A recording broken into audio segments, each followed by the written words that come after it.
Okay, we'll start right there. Is that okay? Hi, what's your name? My name is Carissa. Charlie and Erica, I thank you for saying yes and being obedient to what God has for you, and it's really shaped my life and everyone else here. I would love to know your thoughts on Sabbath and how practically your family practices this and applies it. I will let him talk, but as the wife, I will say I have seen it transform. I love my husband, and he's amazing and an intentional father and husband. But him honoring the Sabbath, I have seen it transform him in a way that is so powerful that when he turns his phone off and it goes in that drawer, and I know that it's, he's all on for the family. There is no distractions, and he finally gets to reset his brain. He finally gets to breathe. And as a wife, there is nothing more precious than my husband's sanity when it comes to the echo chamber and everything that he's dealing with in his world.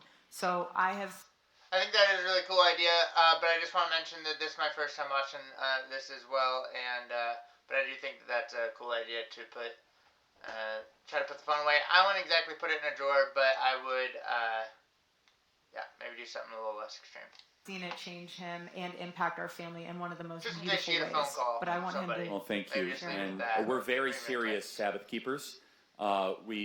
This would be an exception because we're here with all of you, but we'll do it on Sunday. We actually take the traditional Jewish Sabbath. If you don't want to do that, I'm not here to debate you on it.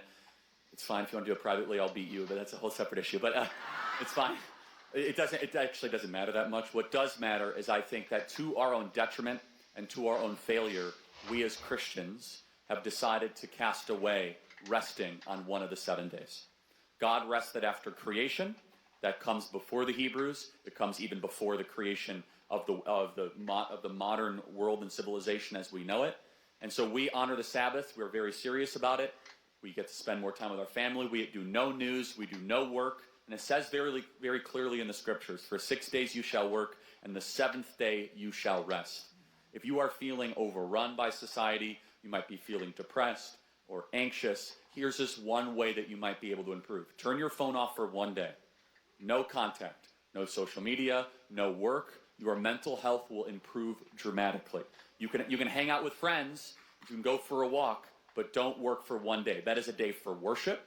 That is a day for the Lord. That is a day to go be with God. I just want to say, Erika Kirk to me is just so fake, like it's like this very dramatic, intimate kind of, but it's fake. It's not the first time she's heard That is a day to read your Bible and be out of the busyness and the hurriedness and the anger and the noise of this world. Go back to God's natural rhythm, and it's made our family much tighter knit. And I could be traveling for 5 or 6 days, but if I at least get one good Sabbath with my family, it charges all back up. So God bless you. Thank you so much. And Shabbat Shalom tonight.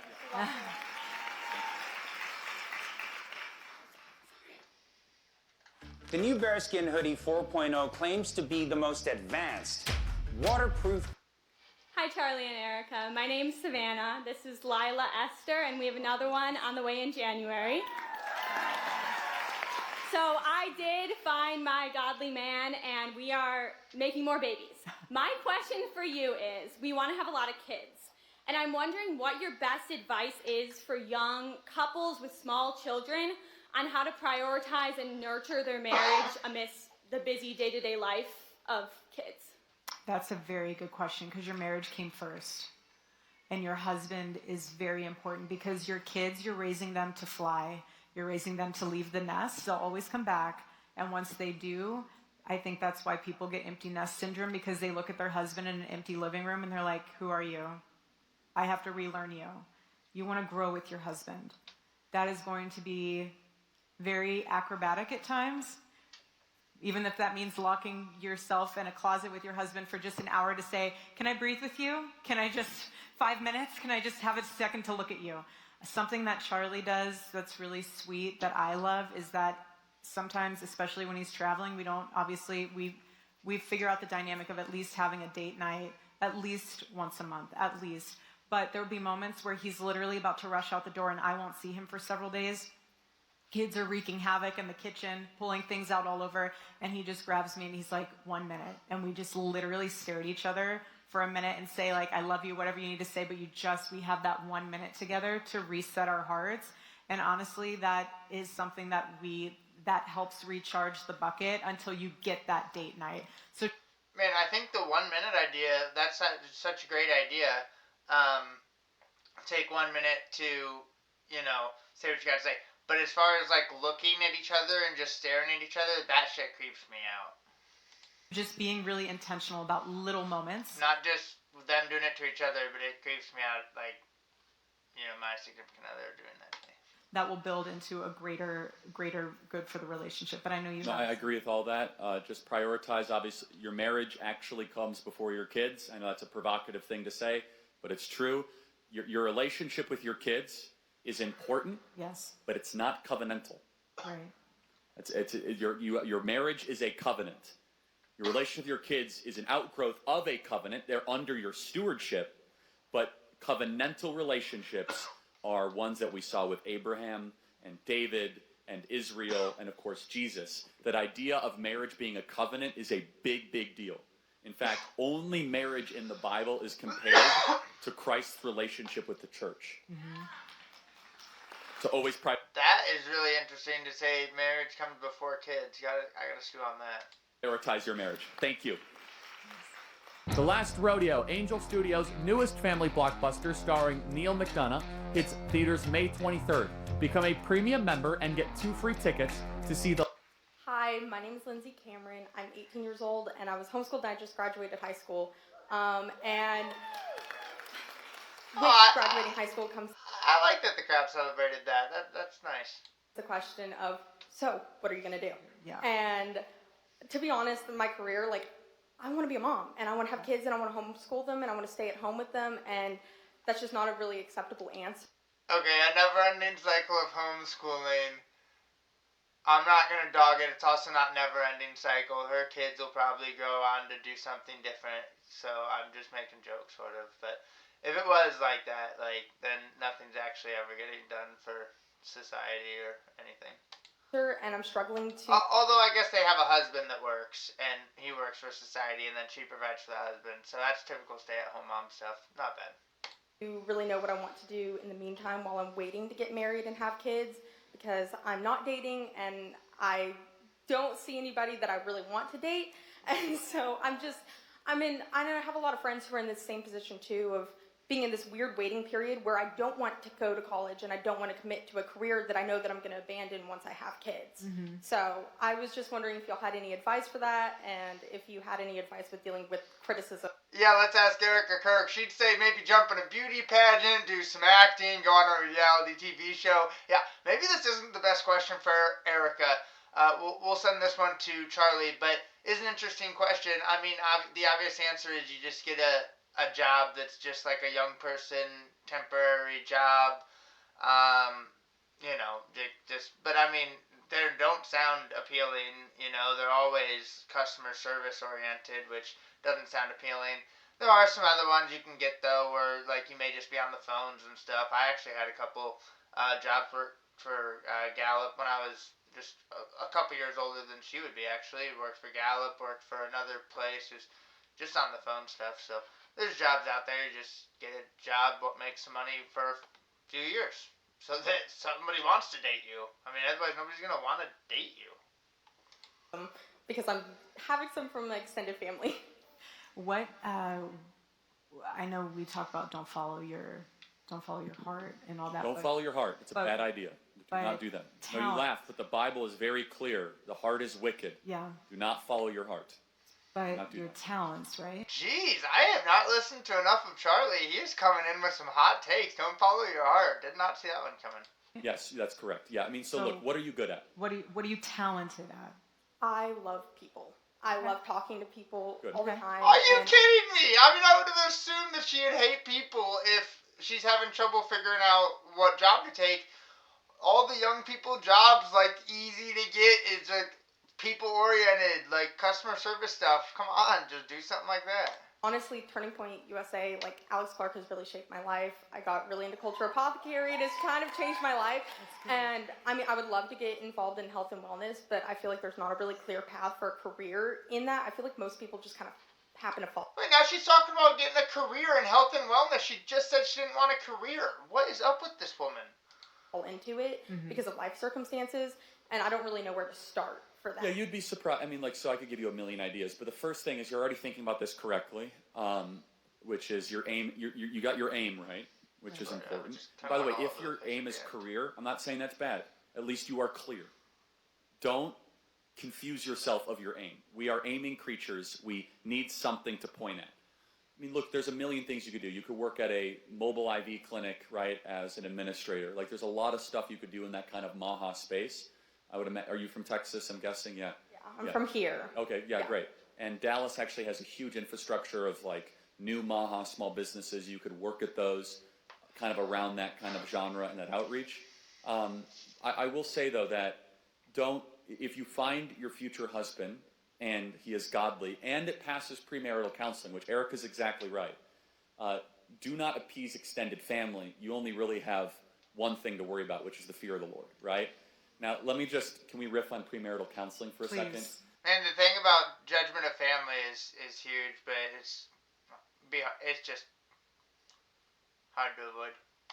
You gotta be pretty strong-willed. It's very, very important, and it shouldn't get a bad taboo. If you are anybody currently engaged right now, I'm sure there's some. Okay, awesome. Praise the Lord. It's amazing. Aren't you from Canada or something? Yeah, I remember you. You found a husband? We'll talk in a second. Now she found a husband. That sounds like I could go either way. She found a married man. I remember you. That's great.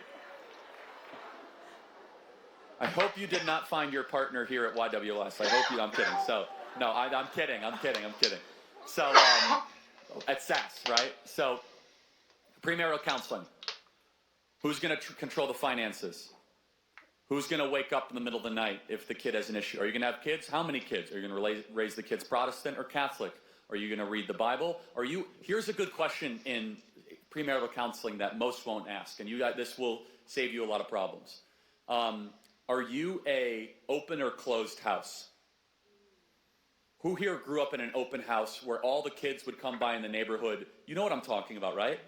How many of you was raised in a closed house where your parents... Yeah, okay, that's important, though. Has anyone ever told you when you look in a spouse to ask that question, were you raised in an open or closed house? These questions are so money, and there's so many more money questions, but not many young people, me at least, nobody... I wish, somebody would... But when I was younger, I didn't think about any of these kind of things, and I think most young people aren't. Well, you think about them, but not in that way.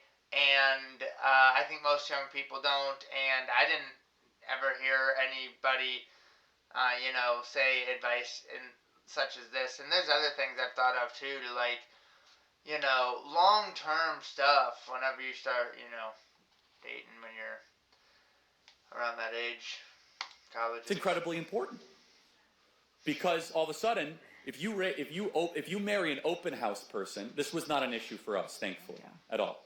But I've seen it destroy marriages, and they've recovered. Not an issue for Erika.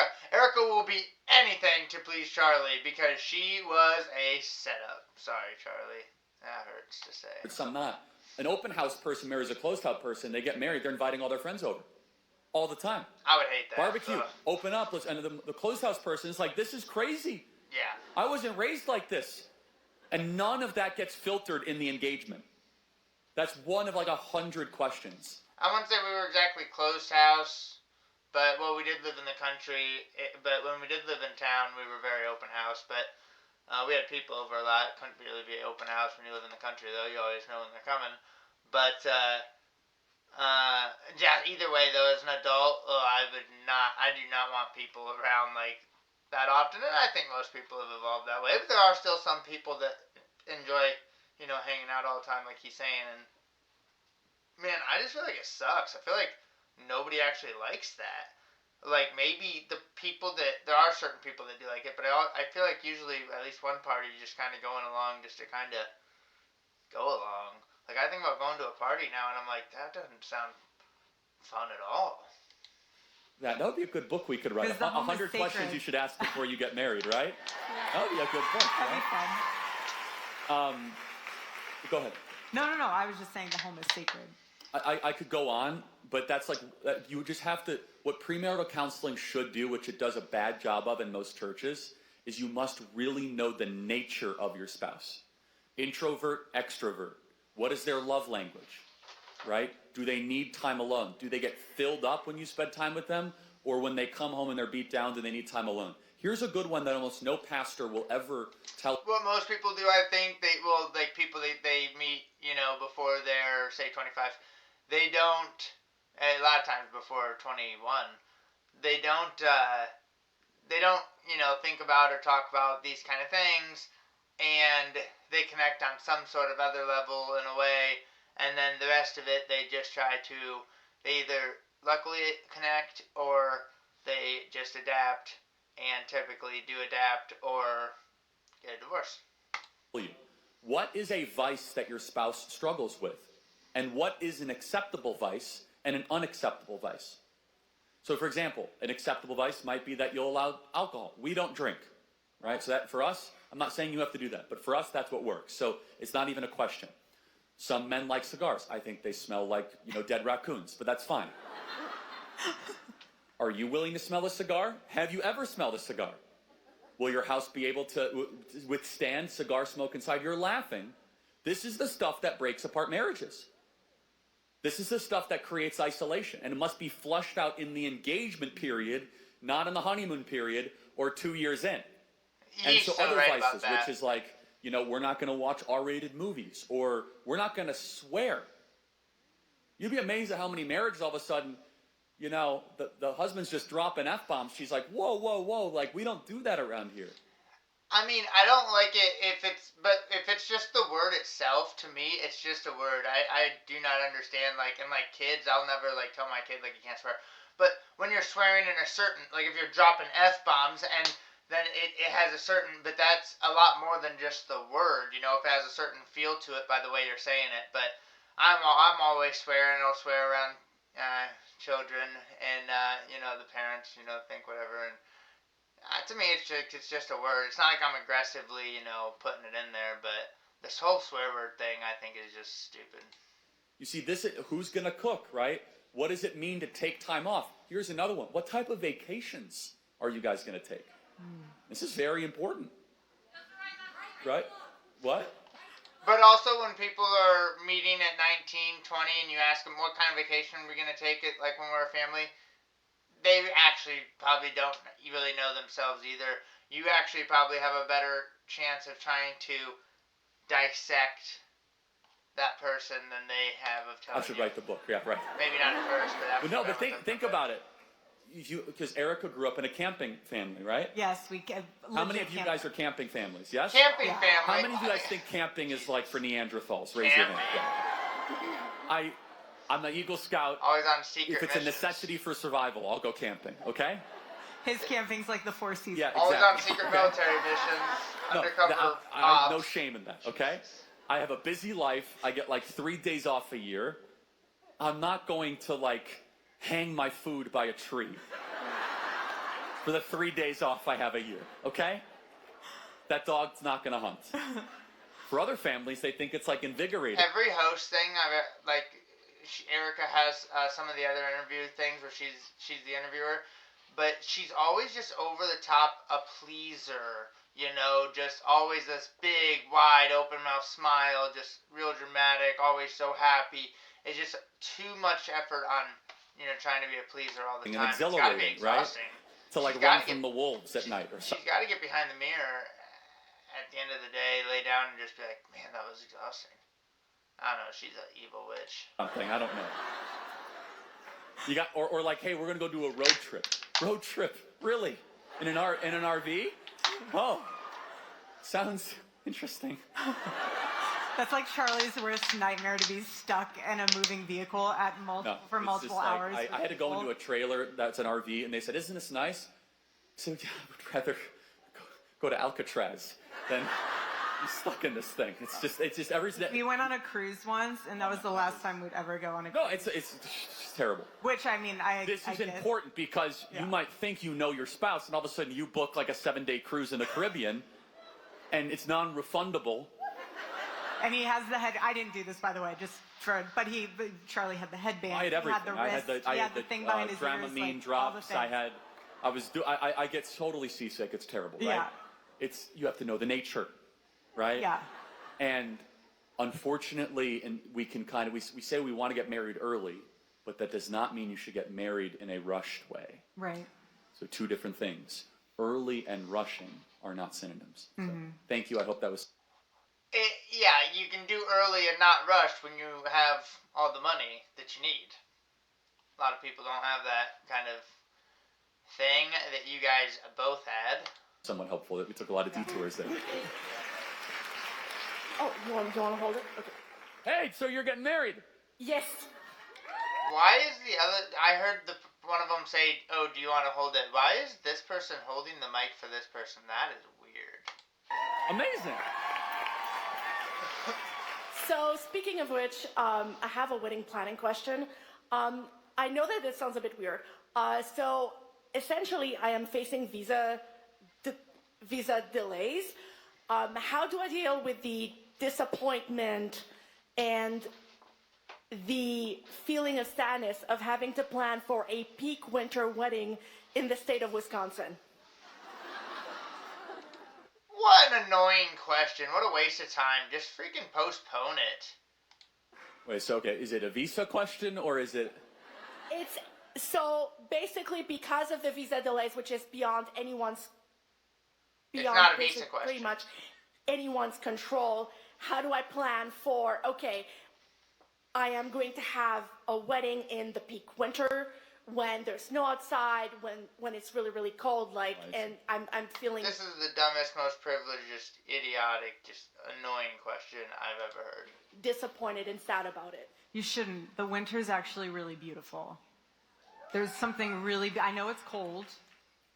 You can figure out the outfit. You can wear a really beautiful shawl over yourself. There's way more options for. Leave it to Erika. She's got the perfect money answer. Look at her. I mean, could you just script it any better? And then look at how genuine this is. I mean, you just have the whole picture right here. Just super genuine, just annoyed at the question. This is stupid. And then this just picture freaking perfect. Unbelievable. And then just with the money answer, just, nah, the winter's beautiful. She is so, whatever the word is, but man, she's winter attire than the typical. Think of it this way: your wedding's going to be amazing because you're not having to have the florals and the. You'll save a bunch of money. You'll save a ton of money. Wisconsin in the winter, you're going to get a killer deal. Yes, you'll get a killer deal. But there's something special about the winter season. There really is. And because what comes after winter, spring, metaphorically, you are springing into a new season of life. You are springing into a beautiful marriage. Embrace the snow. Embrace the beauty of it. It might not be ideally what you want. And that's okay because God's challenging you to release that. The wedding day is a wedding day. It's really not for you. It's for your family. It's important on the altar. That is for you. But I'm talking about the party. It's really not for you. It's to entertain everyone else.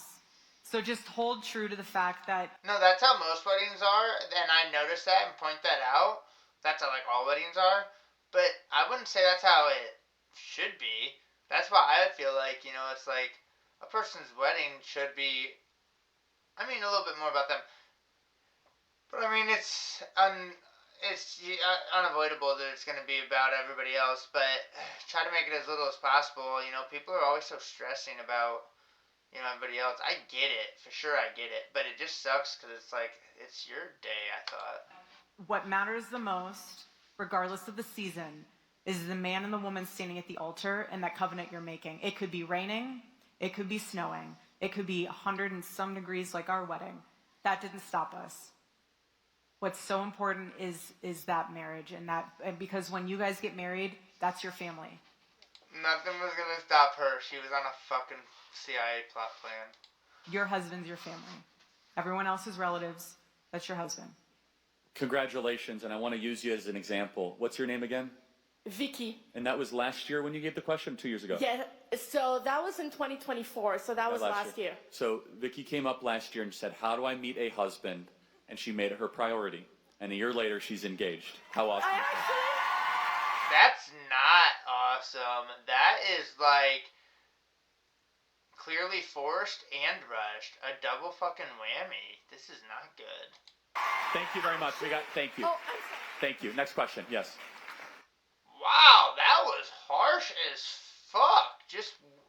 Wow, she just wanted to make one last comment, and he was like, nope.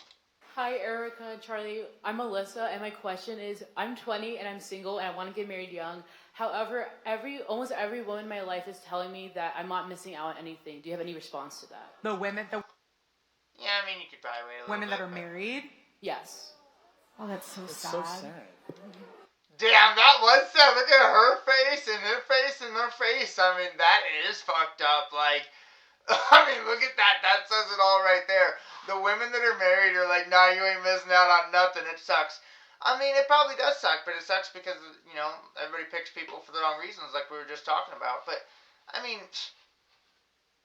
she's 20 and single and she wants to be married young so bad and nothing's coming her way. I mean, I don't know. I'd say just wait till it comes your way. That's really sad. What, I mean, as far as like having kids or the relationship or... Just like getting married young. Because when I tell people, like my parents are really supportive about it, but when I tell other people, like in church or like outside of church, I want to get married young, they look down on me, like why? They tell me to, you know, go to college. Well, that does make sense. So like, what is like a good... I mean, that does make some sense. Like, get married young. I mean, you're 20. Like, why are you telling people that you want to get married young? I mean, yeah, that's a little bit ridiculous. It's like, just live your life for a little bit, you know. I mean, women don't have that long to wait, though, because it's not that long until all of a sudden, boop, you're 30, and, you know, you really got to get the show on the road. But... yeah, I mean, it doesn't need to be such a pressing issue that you're talking about to everybody at 20. Response to that, and like, what should I be doing? Because I don't feel like I'm missing out, but I'm not sure like what I should be doing. What? Response to that, and doesn't feel like she's missing out. I mean, that's the whole thing. She's only 20. She get married now. She'll never know if she was missing out. She'll, you know, never even have an opportunity to experience it. She's probably not gonna ever do anything to miss out on. So she's probably right. She's not missing out. But why force it? Have a response to that. There's no response needed to that. Just why are you having the conversation in the first place? What church do you go to? I must have missed it in Matthew, which is go forth and become a CEO of a shoe company. Be fruitful and multiply. Like, I mean, first of all, you are hitting a very fundamental and precious point. I've said for a long time, we as Christians have done a crappy job of glorifying and celebrating marriage. In fact, when we first got married, I heard almost more negatives than positives. Like, oh, you're going to have your handcuffs, or, oh, marriage is the most awesome thing ever, everybody. It's amazing. And I think it's because they didn't have good examples to look towards themselves. So they either settled or they're not happy because either something... Okay, marriage might be amazing. First of all, I'm not really sure what makes it amazing. Just knowing there's a commitment there. Knowing that, just knowing that there's actually, you know, a commitment to where it's more hindrance to escape the relationship, but, that backfired. Just killed you instead. Although that probably wouldn't really because you want to get divorced. But also, I mean, marriage might be amazing, like, when you're married to fucking Erika Kirk, who looks amazing, has a lot of money, and plays the perfect part just as good as you could script, because it is basically almost like a script. thing like it's in trained. their life they didn't It's fake. settle and get fixed prior to getting married. They're unequally yoked. It's sad, but honestly, I feel like I talked about, that's a form of spiritual warfare. Like, the enemies will use anybody to keep you from where God needs you to be. So smile and wave. Just be like, I'm so sorry that happened to you. It's not going to happen to me. And you say, I'll be praying for you. I mean, marriage is beautiful. Don't let that deter you. It's another thing, too. Motherhood's the same thing. I dare you to say I'll be praying for you. Oh my God. Yeah! You want to see if you can get a person in church to smack you in the face. So many Christian moms who will get on social media and they'll say, I'm so tired. I need wine. My child's driving me nuts. Like, no. Motherhood is beautiful. It's exhausting, but it's beautiful. And it's not going to be those sleepless nights. Yeah, one day your kid's probably not going to come home until midnight, so the sleepless nights gets like a little bit construed, but you will sleep again. You will have, your time again. But I feel so bad for the women not being able. I don't know about this. You will have your time again. That is true for some people, but it's kind of fucked up whenever it is true anyways. I mean, I wouldn't say fucked up, but it's just like, I don't know, to each their own.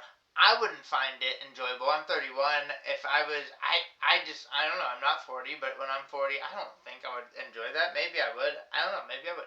But, yeah, I don't know about have your time again, have kids, and then when your kids go off and you're 40, you're gonna go have your time again. When you're in your 40s, you're gonna get to go party again and all this. I don't know. Able to have people to look towards for marriage and motherhood, because they just are complaining about it mostly, which is sad. Oh, sorry. Maybe she just meant you'd have your time again, like your actual time to sleep and stuff. I'll give her a pass. Great question. We have time for about 2 or 3 more if we go quick. Really, I have to do this before I forget. Who here knows nobody in the room? Raise your hand. Anybody? Oh, that's cool. All right. For those of you that know, just keep your hands up. Keep your hands up. I like that. Everybody around the people raising your hands, now you have to introduce yourself, and then we fix that problem. No, seriously, go do that right now and say where you're from. That's sweet. What a waste of time when he just said they didn't have much time for any more And now questions. you have friends. No, You're welcome. You're welcome. That's what the Young Women's Leadership Summit is all about. How great is that? They could have done that on their own. Next question. Lame. Hi, Mr. and Mr. Kirk. My name is Nevaeh. I'm 18 years old, and I was homeschooled my whole life and just graduated last year. Jeez, everybody's homeschooled on this thing. So right now I'm in that period of my life where I'm trying to establish myself. So I've been working for myself online as a YouTuber and a podcaster from the time I was 15. And I'm actually trying to work for you right now. So that's what I've been focusing on. Okay, this is getting extremely awkward. But I do have a really strong desire as a Christian to eventually get married and have children, and I want to homeschool my kids as well eventually. So Although, not a bad pitch. If I was him, why not just hire her? I don't know, maybe because there's tons of people like her. Maybe. I mean, I wouldn't do what she's doing, but, that's her. Everybody has to be somebody, and she's like that, so I would hire her. wondering what your advice is for balancing those two desires and what to prioritize at what stage in your life, since women can't have it all. Women, they can have it all, but just not simultaneously, like different seasons. Your career, again, like I said, is not going anywhere. So what you're establishing now on YouTube and your platform and all that stuff. This is excellent. Career versus family, because for both of them to be up here, because to me, they have a huge difference, divide, and you've heard it in some other answers before, but, of course, Charlie, the way he feels, and Erika, clearly doesn't want to let the women have, the women in their career path, fade. And now she's showing a terrible example of her kids are so young still. They're very young. And I think they're like 3 and 1 or something. And yeah, she's just like constantly out on tour, constantly working. She's CEO of Turning Point. So Charlie definitely would say that she should be at home raising the kids. It's not going anywhere. What I will recommend, though, is when you do have children, do not use your children as pawns for a discount code. Do not use your child for a free stroller, for some influencer thing. Your children are sacred. Protect them. That is your role as a mother. Your platform was given to you by God, so steward it well and steward it properly. But it's not going to go anywhere. What you're building now is not going to get destroyed. I think that's what a lot of people get misconstrued, is thinking like, okay, what I'm building now is going to be worthless once I have a family. No, God will redirect it. He'll turn it into whatever it needs to turn into. Pray on it, because it's not always super clear, but it will come to you. And I think that, yes, every season's going to come and have its own time and turn, but if this is what you're focusing on right now, like, that's what you're focusing on. I mean, I don't... I think you're in a great spot, honestly, Yeah. and Erika answered it beautifully. So, again, if you have to always prioritize what matters most, and with that, the Lord will open up the right doors. Yeah. Thank you. All right, let's see how quick this one is. This might be the last question. Yes. Okay, hi guys, my name's Lily. So one thing is a piece of advice I'd love. The other is a question, whichever one you guys have time for. So first of all, with gentle parenting, and then you have like abusive homes, what is the balance of biblical discipline and love? And also, I would love advice for if you have a godly guy in your life, you guys agree on a lot of things spiritually and politically, but you still feel like there's a little bit more maturity that needs to go. How do you wait on the Lord, and how do you go about that? I'll take the second one. I'll take the first one too, but I want to hear, it's just powerful really to hear quick, from a it's just father. the most important thing as a parent is that you must instill self-control, not self-esteem, for your kid. Whatever it takes, you must have them understand the power of restraint, which is a fruit of the Spirit. Remember, self-control is a fruit of the Spirit. That's much easier said than done, right? I mean, don't fucking beat your kids. I could tell you more. Also, the spanking thing is so weird. Why would I know some of my viewers have spanked their kids probably, so sorry. But to me, why would an adult person want to smack a child's butt? Very strange. More about what not to do and what we're not doing than what we're doing, because we're still figuring it out, but we know what not to do. Yeah. It is a civilizational tragedy when Eric and I go out with our 2 kids to eat, and we go look at another family, and everyone has their eyes on a screen. It's so sad. Yep, that is how it is, and that is terrible. And if I had a family, I see families at restaurants, and they specifically give their kids the tablets to occupy them and keep them busy while everybody's eating. Dude, have these moments where you can do something together and, conversate and observe each other, be with each other. It is so beyond... I don't want to sound judgmental. Maybe they had like a long day at work or something. I really find no excuse whatsoever, because these kids put on these headphones and they just escape reality, staring at these screens all day long, and it's really, really bad, everybody. And it's totally unnecessary. We have It is. I was saying a couple years ago that is going to be like a major problem, is that young kids from an early age, we've never seen it. I'm 31, and we didn't have smartphones. I didn't get my first smartphone until I was in college. But most people had smartphones maybe in high school, but it was when I was in 7th grade, 6th grade, there was just the flip phones coming out. So we've never seen this before, how this affects people by the time they get to about my age or the working age, where they grew up their entire lives having this technology. And man, I think this is going to fucking change people big time. Growing up with just a screen in your face all the time. It's crazy. We did, when I was a little kid, we did have a computer, but it was just a home computer, a shared computer, and obviously a lot of things were different about it. I would get on there and message with my, the AOL Messenger and MSN thing. That's very hyperactive 2-year-old. Play games, maybe. You have to just Have them color something. Have them, right? I bring an arsenal of a backpack. Yes. I have Play-Doh. I have paints. I have anything you can imagine. Totally. You just load up I might not bring Play-Doh and paints to restaurant, mix it with food, but that bag, and but you're teaching them. You make it fun. Here's your fancy napkin. You get to order. Like, this is really special. If they have to get up and go outside and run around, so be it. But you're teaching them how to interact with adults. You're teaching them how to be patient.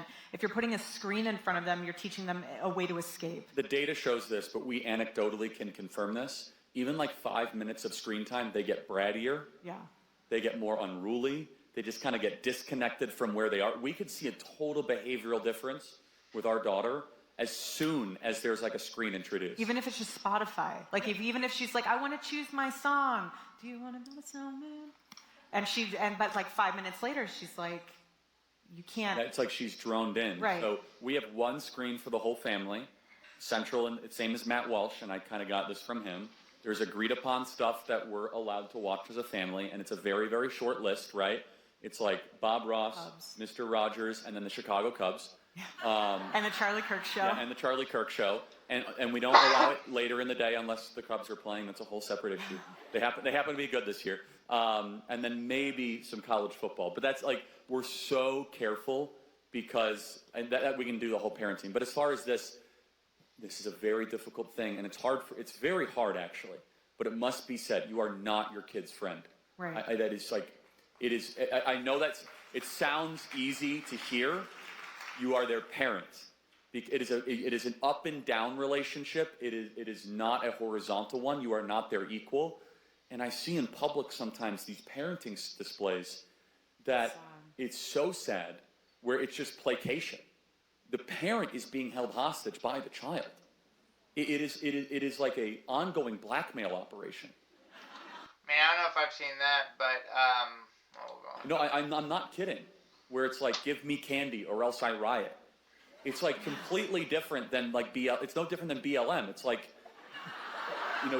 give me something or else I'm going to tear Burn the place down. No, seriously. It's like, no, you need rules and order. And like, Erika's been amazing. You deserve so much credit. Like, sometimes you leave the restaurant. Mm-hmm. Sometimes like, nope, we're done. Actually, you made a fool of yourself. We're done. We gave you one last warning, right? And final thing is that, and Alex Clark has been phenomenal on this. She deserves a lot of credit. She does. And it's informed us, amongst Bobby Kennedy and others, what you are putting into your kids really matters. Especially sugar, carbohydrates, how they behave. If you feed them good stuff, parenting becomes... Sugar and carbohydrates, I think, are a big problem with people. Easier. Not easy, but easier.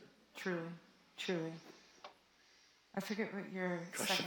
Gentle parent. That's what a lot of kids just live on throughout the entire day, like outside of school and stuff, is just carbs, just like, chips and those kind of carbs. And the maturity of a man, he's not quite there yet. He's not as mature as she would like. I would have him find someone, if you have a solid church that you go to, I would share that with either the pastor or someone within the church that you look up to, and have a male figure pour into him. Not a stranger or not an uncle or not a brother, someone totally a separate party that's not connected. It can be private, but have him go and get mentored once, twice a week, and really just have someone he... For one, that is going to creep that fucking kid out completely. If he is not ready, he's not mature, he's not ready like the way she wants to be, he's probably still partier, probably still just wants to just get drunk and get laid. This conversation with like a pastor or anybody is probably not going to work. I just remembered though what I was wanting to bring up earlier is I'm really curious if it's still like that with their list being so small and how limited they have their kids be. I wonder if she has just taken the rules right off since his passing. That would be pretty telling if she has. Can look towards to see, like, this is the way to be. He needs to hear one thing, just one sentence. You will lose her if you don't grow up. Yeah. If he hears that, radical change will happen. If the right person says that, he doesn't need a whole feeling session. We don't need that as men. We don't need emotionality. No. The truth is, he'll probably just loser. I mean, I don't know how long they've been dating. Sounds like not long or at all. I mean, he'll probably just say, like, see you later then. You need conviction and order and a challenge, and we need, like, high stakes. Yeah. And if we hear you're going to lose what you take for granted if you don't, watch radical change ensue. Thank you. Last question. Watch your heart get broken because it's not going to get radical change. It's going to get dumb. Sorry. You look so handsome. You look so handsome. Hi guys, my name is Violet. I'm from San Antonio. I'm super emotional as well. I'm sure I'm not the only one. And I also know that men are very logical and kind of have a hard time with that. So I was wondering, Charlie, what do you do to really nurture Erika's emotional side when your boy brain is like trying to answer every question and be logical with her? She doesn't have emotions, or she doesn't show them, she masks them. Everything with her is fake. So, like, she might have emotions, but they are kept only to herself. Charlie has probably never seen her true emotions, especially when it comes to sadness or anything. It's a great question. This is why understanding female nature to the best of our ability as men is very important. And again, we've had like different configurations of a men's summit, but I talk to men a lot on campus and through my content and stuff. But it's what I tell them is that you must understand God wired us a lot differently. Like the biggest thing is really time with your spouse, time to have your spouse be able to think or talk about that specific situation that has them maybe fired up, right? And then also sometimes men look at, we have a problem where we think we are the firefighter to put out a fire. We see problem, we want to fix it, right? We see broken engine, we come to repair it, right? Sometimes the solution is just talking about the problem, which for us is like an incomprehensible thing. It's like, wait, why would you talk about the problem and not solve the problem? Because sometimes the problem is the fact that it hasn't been talked about. Am I right? I understand female nature. And it's like for men, it's like what do you? It's like a distant thing. And similarly for you, when you have husbands, right? It might drive you crazy that. And talk about this. You can't get out more than 3. How was your day? Fine. You know, what'd you do today? A lot of stuff. It's not an insult to you. It's tired, and our brains work differently, right? It's for women, conversation, especially conversation about nothing, is therapeutic. Okay? No, I'm sorry. It's very cathartic. Okay? For men, it's exhausting. And for us, we like to unplug, and we like to watch or see somebody else do something hard. That's what sports is, right? Or a movie. Like for us, we either want to do hard things or watch other people do hard things. That's like men in a nutshell, okay? We either want to be the ones doing the hard thing, like mowing the lawn or chopping down a tree, right? Or we want to watch other people do hard things, okay? For women, 5 minutes, and there's nothing wrong about that. Emotionality is a beautiful thing. This is why we are not AI, right? We're not ChatGPT. We have a soul, right?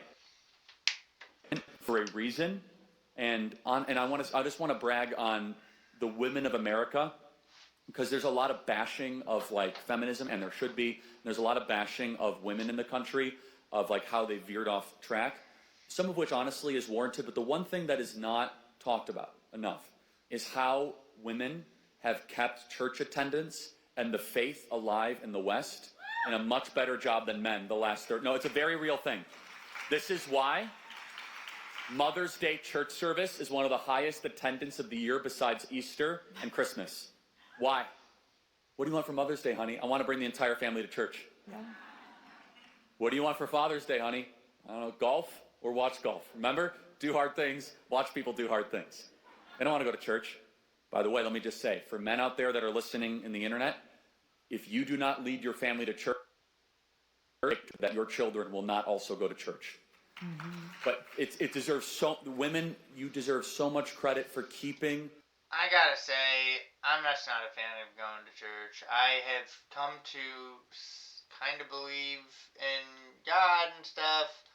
I'm not say it's exactly Christian, but even if I was Christian, like, not, church, yeah. Church attendance alive, for serving in the churches, for volunteering in the churches, for keeping the entire faith robust. And now we're seeing a resurgence of young men finally come back. That's something I don't think that's always articulated, of how the American church has really been saved and strengthened by women in America. Final thoughts. So something that he does to pour into me emotionally is, or to just check in from that standpoint, is if he comes home, he's tired, how's your day? Great, blah, blah, blah. And I'm still cooking whatever. On his Sabbath, when he has a moment, he writes me a note. He has not missed one. He writes me a note, either leaves it on my pillow, hands it to me. I have saved every single one of them. And those notes are what refill me emotionally if I need that filling. He's very good about that. So when you're in a relationship, how it's important to know your spouse's nature, it's also important to know your own. What do you want him to do to help pour into your emotional side? What is something that makes you tick and your heart tick? Do you want him to write you a note? Do you want him to tell you do you want him to bring you flowers? Do you hate flowers? Do you want a cake? Like, you learn what will speak to you, that box in your head, even on a day where he says 5 words, but he brought you flowers, and you're like, wow, I feel loved. I get it. Just like, be sure to communicate that, though. He can't read your brain. It's the famous thing of, where do you want to go eat for dinner? I don't care. We'll go to Chipotle. I don't want Chipotle. Like, you need to be able to know your own nature to tell your husband, not train, it's a team. This is what I want. This is what I, please, this is how you can pour into me. How can I check in with each other every single day? How can I serve you better when you get home? Is there anything that you need me to have ready for you when you come back from the office or this trip, XYZ? He asks me the same thing if I'm out doing something out with the kids. What can I do? How can I make your day better?